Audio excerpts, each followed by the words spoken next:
অনেক সংখ্যক মানুষ অতীতে আটকে রয়েছেন।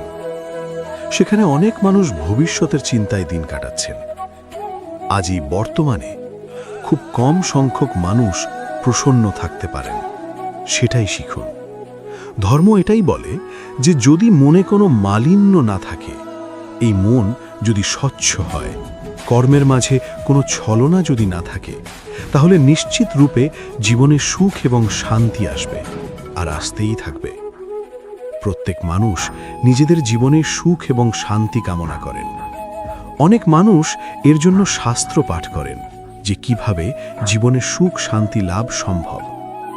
আর তিনটি প্রধান শাস্ত্র যে আমাদের জীবনে আমাদের আশেপাশে বিদ্যমান, তা হল ইতিহাস, বিজ্ঞান এবং ধর্ম। ইতিহাস থেকে আমরা জানতে পারি যে অতীতে কিভাবে আমরা সুখ ও শান্তি লাভ করেছিলাম। বিজ্ঞান দ্বারা আমরা এটা বুঝতে পারি যে কিভাবে ভবিষ্যতে সুখ ও শান্তি আমরা লাভ করতে পারি। আর ধর্ম আমাদের এই শিক্ষা দেয় যে আজকের এই বর্তমানে কিভাবে সুখী থাকা যায়।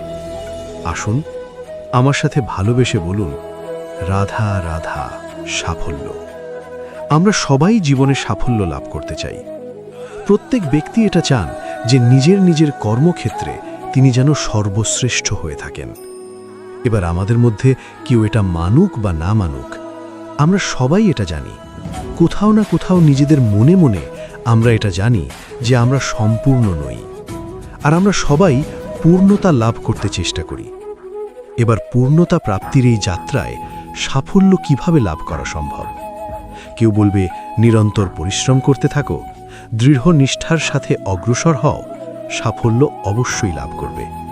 হ্যাঁ, এটা সত্যি কথা। কিন্তু এই সব কিছু করার আগে একটা সিঁড়ি আছে, একটা শিক্ষা আছে যা জীবন যাপনের অংশ করে তোলা গুরুত্বপূর্ণ। আর সেটা হলো আপনার এটা বোঝা উচিত যে আপনি ঠিক কি ভুল করেন যার জন্য আপনি সাফল্য পর্যন্ত পৌঁছতেই পারেন না। আর এটা বোঝা প্রয়োজনীয় যে কিভাবে এই ভুল শুধরে নেওয়া সম্ভব। নিজের অন্তরে সেই সাহস জাগিয়ে তুলুন যার দ্বারা আপনি নিজের ভুল স্বীকার করতে পারবেন। সেই ধৈর্য জাগ্রত করুন যাতে যতই কঠিন হোক না কেন আপনি নিজের ভুল শুধরে নিতে পারবেন। তার সাথে পরিশ্রমও করুন, দৃঢ় নিষ্ঠার সাথে সামনে এগিয়েও চলুন। সাফল্য অর্জন করতে খুব বেশি সময়ও লাগবে না। আসুন আমার সাথে ভালোবেসে বলুন, রাধা রাধা। ছোটবেলায় যখনই আমাদের মাখন খেতে ইচ্ছে করত, তখন আমরা মাখন চুরি করে খেতাম। আমরা সকল বন্ধুরা একে অপরের পিঠে দাঁড়াতাম, মাখনের হাড়ি ভাঙতাম আর মাখন খেয়ে নিতাম। এটাকেই বলা হয় সংগঠনের শক্তি। এবার কি শুধুমাত্র সংগঠনই যথেষ্ট? আসুন দেখা যাক। যেমন ধরুন, সবথেকে হৃষ্টপুষ্ট বালক যে, সে যদি সবার ভার বহন করার বদলে ওপরে চড়তে থাকে, তাহলে কি আমরা হাড়ি ভাঙতে পারব? আমরা কখনো কি মাখনের আনন্দ উপভোগ করতে পারব? না। শুধুমাত্র সংগঠন যথেষ্ট নয়, তার সাথে প্রয়োজন হল ভারসাম্য। তবেই তো মাখন লাভ সম্ভব। ঠিক সেভাবেই জীবনেও নিজেদের সম্পর্কে, পরিবারে, সমাজে, কার্যক্ষেত্রে ভারসাম্য বজায় রাখা প্রয়োজন। যদি এই ভারসাম্য থাকে আর সংগঠন থাকে, তাহলে আমরা সবাই লক্ষ্যের দিকে যেতে পারি, লক্ষ্য লাভ করতে পারি। কিন্তু যদি এই ভারসাম্য না থাকে, তাহলে এই সম্পর্কও ভাঙতে থাকবে, পরিবারও ভাঙতে থাকবে, কাজেও বাধা পড়বে, আর আমরা লক্ষ্য লাভও করতে পারব না। তাই সংগঠনের সাথে থাকুন, ভারসাম্য বজায় রাখুন, আর আমার সাথে ভালোবেসে বলুন, রাধা রাধা। রামধনু আমাদের সকলের প্রিয়। আকাশে এই 7 রং দেখে মন আনন্দে ভরে ওঠে। কিন্তু এই রামধনু প্রত্যেক দিন বা সব সময় দেখা যায় না, বর্ষা ঋতুতে দেখা যায়। যদি আপনি এই 7টি রং দেখতে চান, এর আনন্দ উপভোগ করতে চান, তাহলে বর্ষাকে সহ্য করতে হবে। সেই তীব্র বায়ু সহ্য করতে হবে যা বর্ষা ঋতুতে প্রবাহিত হয়। ঠিক সেভাবেই যদি জীবনে 7টি রঙের সুখ অনুভব করতে হয়, তাহলে সমস্যার বর্ষণও সহ্য করতেই হবে। তবেই তো সেটা লাভ করতে পারবেন।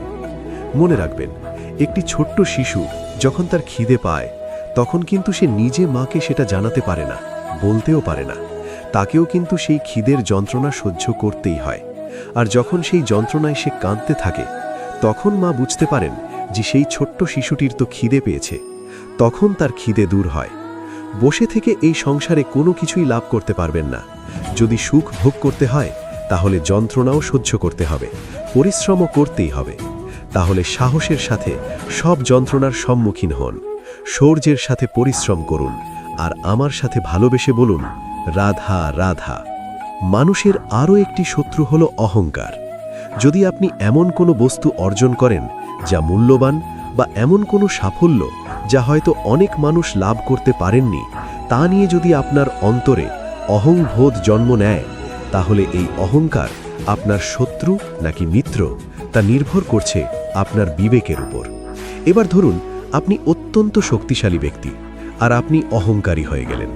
আর আপনি যদি তখন বিবেকবোধ প্রয়োগ না করেন, আর সেই শক্তির অপব্যবহার করে অনুচিত কর্ম করতে থাকেন, তাহলে আপনার সাথেও সেটাই হবে যা মামাশ্রী কংসের সাথে হয়েছিল। কিন্তু যদি আপনি অহংকার করেন নিজের ভালোবাসা নিয়ে, নিজের সমর্পণ নিয়ে, যে যাদের আমি ভালোবাসি তাদের জন্য আমি নিজের যা কিছুই আছে সব কিছু সমর্পণ করে দেব, তাহলে আপনি দুধিচির মতো মহান হয়ে উঠতে পারেন। তাহলে এই অহংকার যা এই সমস্ত সংসারের গতিকে বাধা দেয়, তাকে নিজের বন্ধু করে তুলুন, আর আমার সাথে ভালোবেসে বলুন, রাধা রাধা। মোহ, কারোর প্রেমের মোহ, কারোর সঙ্গ লাভের মোহ, কোনো বন্ধনের মোহ, কখনো বা ধনের মোহ, ঐশ্বর্যের মোহ। যদি আপনার মধ্যে এই মোহবোধ জাগ্রত হয়, তাহলে আপনার বিনাশ সুনিশ্চিত।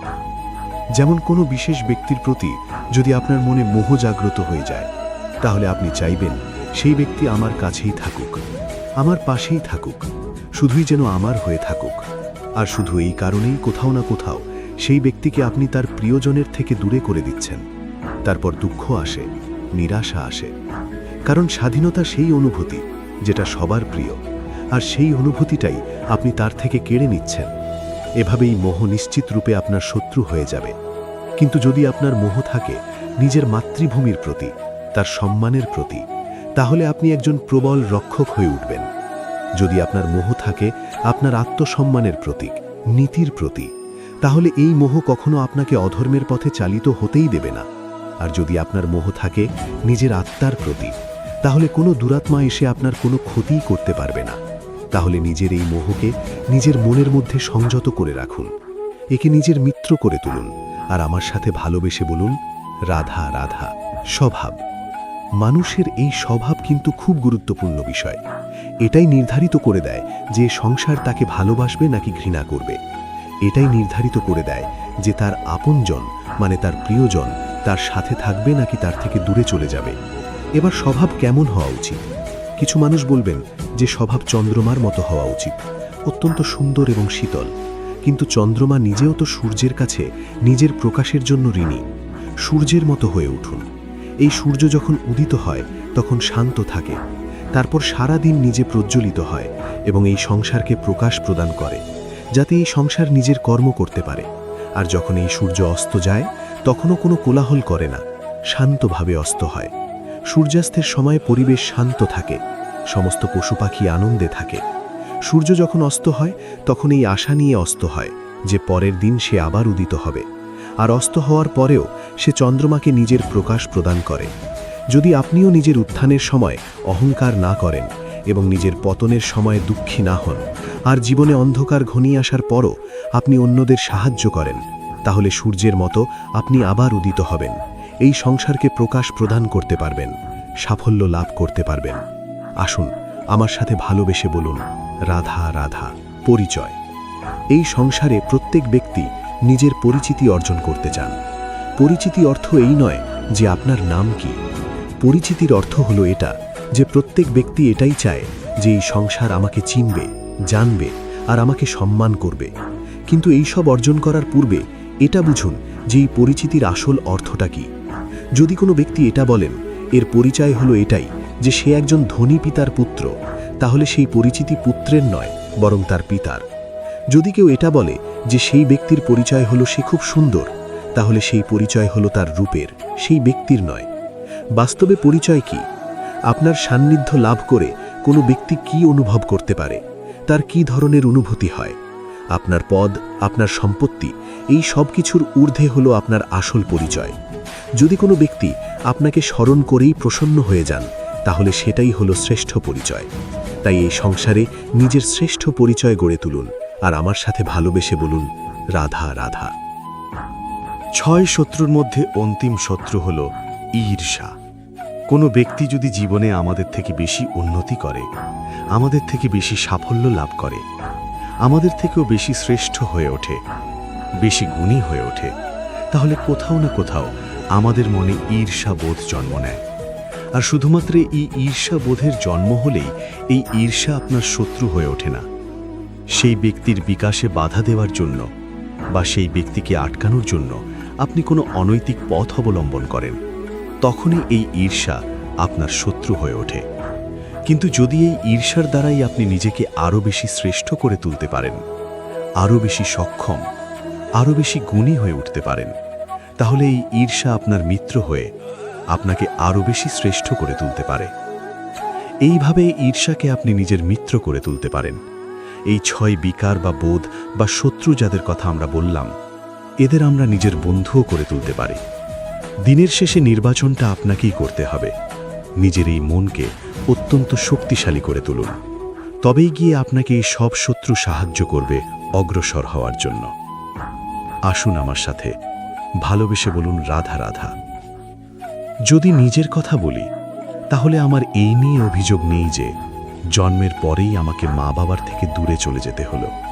আমার এই নিয়েও অভিযোগ নেই যে একজন মামা, যিনি ভাগ্নের জন্য নিজের প্রাণও ত্যাগ করতে পারেন, সেই মামাই আমার প্রাণ কেড়ে নেওয়ার জন্য প্রত্যেক সম্ভাব্য প্রচেষ্টা করলেন। এই নিয়ে অভিযোগ নেই যে মহাযোদ্ধা হওয়া সত্ত্বেও আমাকে সারথি হওয়ার চয়ন করতে হলো। বরং আমি কৃতজ্ঞ, মামা যতই আমার প্রাণ কেড়ে নেওয়ার চেষ্টা করুক, আমি নিজের আত্মরক্ষা করতে পেরেছি। প্রথমে মথুরা ছাড়তে হলো, তারপর বৃন্দাবন ছাড়তে হলো, কিন্তু দ্বারকাকে নির্মাণ করার সুযোগটা আমি পেয়েছি। আমি কৃতজ্ঞ যে একজন সারথি হিসাবে ধর্মস্থাপনের এই রথ আমি এগিয়ে নিয়ে যেতে পেরেছি, এই সংসারকে গীতার জ্ঞান প্রদান করতে পেরেছি। দেখুন, জীবন সেই একই আছে, কিন্তু দৃষ্টিভঙ্গি কতটা গুরুত্বপূর্ণ। এই অভিযোগ আপনাকে জীবনে বাধা দেবে, দুঃখী করে তুলবে, কিন্তু কৃতজ্ঞতা বোধ সেটা আপনাকে একটা সুযোগ দেবে, সেই জীবনকেই আরও আনন্দের সাথে যাপনের সুযোগ। এই সুযোগের সদ্ব্যবহার করুন, আর আমার সাথে ভালোবেসে বলুন, রাধা রাধা। এই সৃষ্টিতে প্রত্যেক ব্যক্তিকে সময়ের সামনে নতমস্তক হতেই হয়, আমাকেও। আজ এই সময়ের সামনে নতমস্তক হয়ে আপনাদের আমি বিদায় জানাচ্ছি। কিন্তু মনে রাখবেন, যদা যদা ধর্মস্য গ্লানির্ভবতি ভারত, অভ্যুত্থানম অধর্মস্য তদাত্মানং সৃজাম্যহম। অর্থাৎ, যখন যখন ধর্ম বিলুপ্ত হয়ে যাবে, সাধুগণ কষ্ট পাবেন, আমি আসব। কিন্তু এই ধর্ম আসলে কি? সেই ধর্ম হলো তা যা হলো অটল, যে সময়ের সামনে এই সমস্ত সংসার নতমস্তক হয়, এই ধর্ম হলো তার ঊর্ধ্বে। আর আমার কাছে তো ধর্মের অর্থ শুধুমাত্র একটাই, প্রেম। প্রেমই হলো ধর্ম, প্রেমই হলো অর্থ, প্রেমই হলো কামনা, প্রেমই হলো মোক্ষ। এই প্রেম হলো সৎ, এ হলো সনাতন। এই প্রেম নশ্বর নয়। আর সেই জন্যই যখনই এই প্রেম বিলুপ্ত হবে, আমরা আসব, চলে গেলেও আপনাদের সাথেই থাকব। কারণ রাধা এবং কৃষ্ণ শুধু নারী পুরুষ নয়, ওনারা প্রেমের প্রতীক। প্রেম শুধু দুজন প্রেমীর মধ্যে হয় না, প্রেম তো সর্বব্যাপী। আর যখনই এই প্রেমকে খুঁজবেন, এই প্রেমকে খুঁজে পাবেন, কখনো মাতা পিতার মধ্যে, কখনো ভাই বন্ধুদের মধ্যে, কখনো মিত্রদের মাঝে, বা প্রকৃতি বা জীবের মাঝে, কখনো এই মাতৃভূমির মাঝে, আর কখনো দরিদ্র সেবার মাঝে। যখনই এই প্রেমকে খুঁজবেন, কোনো না কোনো রূপে এই প্রেম নিজে পথ হেঁটে আপনার কাছে অবশ্যই আসবে। শুধু নিজের চোখ বন্ধ করুন, আমাদের সাথে আসুন আর ভালোবেসে বলুন, রাধা রাধা।